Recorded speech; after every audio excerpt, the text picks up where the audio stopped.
Good morning, and I hope you had an absolutely wonderful, wonderful Christmas day. I was thinking about Christmas when I was younger, just yesterday, and I just was recalling, the anticipation and getting up at maybe 4 in the morning, probably a week before that, but about 4 in the morning, going through to my sister and giving her a shake and saying, "It's time to get up, it's time to get up." And then the pair of us would kind of belt down the stairs, pushing each other out the way to get there first and to look at the tree, because under the tree were all these wrapped presents. We then had to wait for a wee while until Mum and Dad got up, probably an hour. Anyway, we would open up the presents and then later in the day we'd have this amazing lunch, unlike any other lunch we'd have any other time of the year. And then later in the day we'd sit around the television or play with our games, watching The Wizard of Oz. This was before Die Hard was a renowned Christmas movie. And then at the end of the day, that would be it. It would be over, because the gifts were open, the turkey had been eaten, and the wee dot was on the TV because all the programmes had ended, because it used to shut down at about midnight. And for many folk, it's an anticlimactic moment, that moment after Christmas Day. However, I think Christmas and what comes after Christmas is perhaps the most important part of it, of the whole season, for many reasons. Let me read to you from Luke's Gospel, chapter 2, from 17 to verse 20. This is what we read. When they had seen him, they spread the word concerning what had been told them about this child. And all who heard it were amazed at what the shepherds said to them. But Mary treasured up all these things and pondered them in her heart. The shepherds returned, glorifying and praising God for all the things they had heard and seen, which were just as they had been told. Well, here we are on Boxing Day. The presents have been opened, the decorations, well, they're starting to look a bit faded. My trees certainly look faded, but I suppose when you only pay £3 for it, it is going to be a bit, well, not great. Well, the passage that we read, I think, raises a number of questions. And the questions, I think, it raises, well, the main question is, what is our response to Christmas? And in this passage, we hear of 3 ways that we respond to Christmas, or 3 ways that we can respond to Christmas. The first we see in verse 19, where we see that word ponder, or pondering. And after Christmas, it's a good time, is it not, to reflect on what we have been reading of singing of just thinking about. I mean, how many times have you heard the Christmas story? I'm sure we could all tell that story without even the text in front of us. We've heard enough sermons, we've prayed enough prayers, we have rubbed against this truth long enough to get a callus, as it were, on our hearts so that the real truth cannot penetrate into our daily lives. You see, familiarity can indeed breed contempt. And the first way to respond to Christmas, to the message, is to make it fresh in your heart. Make it fresh. And pondering it in a new way. A chauffeur had driven the chemistry professor to dozens and dozens of speaking engagements. He heard the same speech scores and scores of time. He said on the way to one of the engagements, "Prof, I believe I could give your speech myself. I've heard it so often." The professor said, "I bet you £50 you can't." "You're on," said the chauffeur. Well, he stopped the car and the two, they changed clothes. They came to a banquet and the chauffeur, dressed in the tuxedo, sat at the head of the table and was introduced as this eminent professor. He stood up and gave the speech exactly as he had heard it so many times before. There was a standing ovation when he was finished. The MC got up and said, "We are so fortunate to have such a fine resort with us tonight. And since we have some extra time, let's have some questions and answers." The first question was asked, and the chauffeur stood there, dumbfounded, clearing his throat in nervousness. Finally, with a flash of insight, he said, "That's just about the most stupid, dumbest question I have ever heard. In fact, it's so dumb, I bet my chauffeur could answer that question." If you think about some Christmas traditions, well, they are very strange. The greeting on one Christmas card goes like this: Christmas is just plain weird. What other time of year do you sit around staring at a dead tree in your living room and eat sweets out of your sock? There are some weird things about the whole Christmas story that are also pretty weird. A teenage virgin gets pregnant, visited by angels, Caesar's tax, the trip to Bethlehem, no room in the inn, God born in a stable. It's just too incredible to believe. You've heard this story so many times, but have you ever stopped and thought about it? Have you ever pondered this story? C.S. Lewis said, "We don't need to be told new ideas so much as we need to be reminded of the old truths." We don't need to be told new things. We need to be reminded of the old truths. And this Christmas we remember again the true meaning of Christmas. God gave himself for you. God gave himself for the world that he loved. He was born as one of us, so that each of us might be born again into the family of God. That baby born over 2,000 years ago is the Saviour of you, of me, of all of us. And let's not forget the real reason for Christmas. There was a wealthy European family that decided to have their newborn baby dedicated in their enormous mansion. Dozens of guests were invited to the elaborate affair, and they all arrived dressed elegantly. After depositing their wraps on the bed in the upstairs room, the guests were entertained royally. Soon the time came for the main purpose of the gathering, the infant's ceremony. No one seemed to know where the child was. The question was asked, "Where is the baby?" The child's nanny ran upstairs and returned with a desperate look in her face.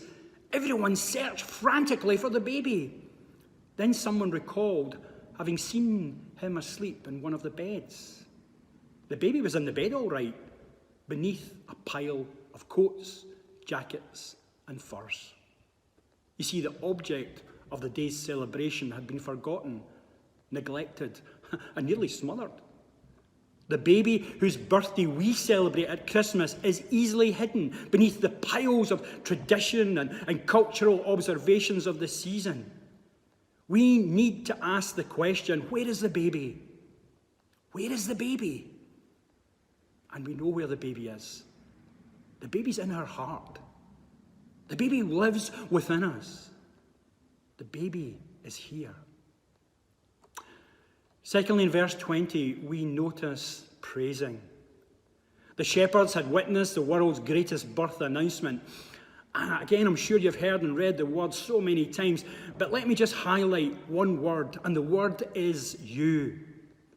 Luke 2, verse 10. But the angel said to them, "Do not be afraid. I bring you good news of great joy that will be for all the people. Today in the town of David, a Saviour has been born. He is Christ the Lord. And this will be a sign to you. You will find the baby wrapped in cloths and lying in a manger." The angel said to the shepherd, "I bring you good news. A Saviour has been born to you. This is a sign for you. You will find a baby." The angel's message to the shepherds was that Jesus is your Saviour, your King, your Christ, your gift. Straight from God, just for you. Sometimes we focus on the fact that God so loved the world that we forget. God so loved you that he gave his only Son. At our house, the gifts are all out and the kids can tell which gift is which because they have their names on them. There's labels. The message of the angels is that Jesus is your gift this Christmas. The fact that Jesus came for you means that you need to respond to this incredible gift. What will you do with Jesus? How will you personally respond? God's gift is for you, and you have to determine how you will respond. And we respond by praising him. Someone once said, we've become a generation of people who worship our work at our play, and play at our worship.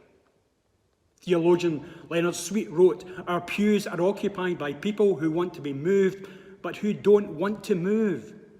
We crave the experience of worship, but we don't work towards it. But folks, worship is what we were created for. It's, as it says in the old catechism, the chief end of all humanity. God is glorified in us when we are most satisfied in him. And then lastly, verses 17 to 18, proclaiming. The third way that we respond to the gift of Christ this Christmas is by proclaiming him. Treasuring Christ is something we do not do by keeping him to ourselves, but by making him known to the whole world. Luigi Tarso was found dead one morning with scarce a comfort in his home, but with 246 exquisite violins which he had been collecting all his life, crammed into the attic, the best in the bottom drawer of an old rickety bureau. In his very devotion to the violin, he had robbed the world of all that music, of all that treasure. He had robbed us of that great sound of that Stradivarius, which had only been played 147 years before. Yet how many of us as Christ people are like old Teresio? In our very love of the church, we fail to give glad tidings to the world. In our zeal for the truth, we forget to publish it. When shall we learn that the good news needs not just to be cherished, but needs to be told? All people need to hear it. And that means your neighbour. That means your work colleague. That means your family. That means the people that you interact with each and every day. Saving knowledge is diffused over the earth, not like sunlight, but like torchlight, which is passed from hand to hand. So said James Strachan. And just like the shepherds who went away that first Christmas to tell everyone they met, there are so many who have yet to come and see Jesus. Like the angels who interrupted the shepherd's sleep, the world today needs light. It needs that light in the darkness. It needs the light of Christ to come and wake them from their slumber and to point them to the one who gives life, who gives abundant life. Isaiah 9 verse 2. The people walking in darkness have seen a great light. And those living in the land of the shadow of death, a light has dawned. For to us a child is born, to us a son is given, and the government will be on his shoulders, and he will be called Wonderful, Counselor, Mighty God, Everlasting Father, Prince of Peace. Wonderful, Counselor, Mighty God, Everlasting Father, Prince of Peace, Jesus. During the American Revolution and the Battle of Blue Licks, it was fought on the streams of the river that bears that name.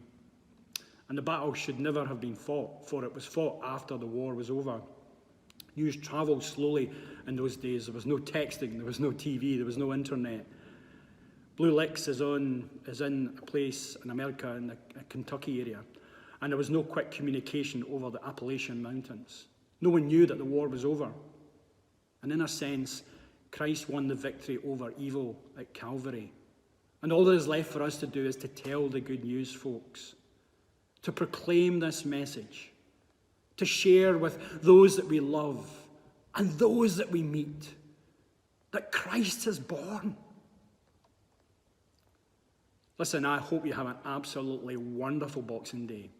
And can I encourage you in the celebration just to consider and to ponder what God has done, to ponder what God has done in coming to this earth. Emmanuel, God is with us. To praise and to give thanks for his goodness. And also to look at ways in which you can proclaim this message, this great news, Christ has come. Christ is with us. God bless you. And may God be with you in the year that lies ahead.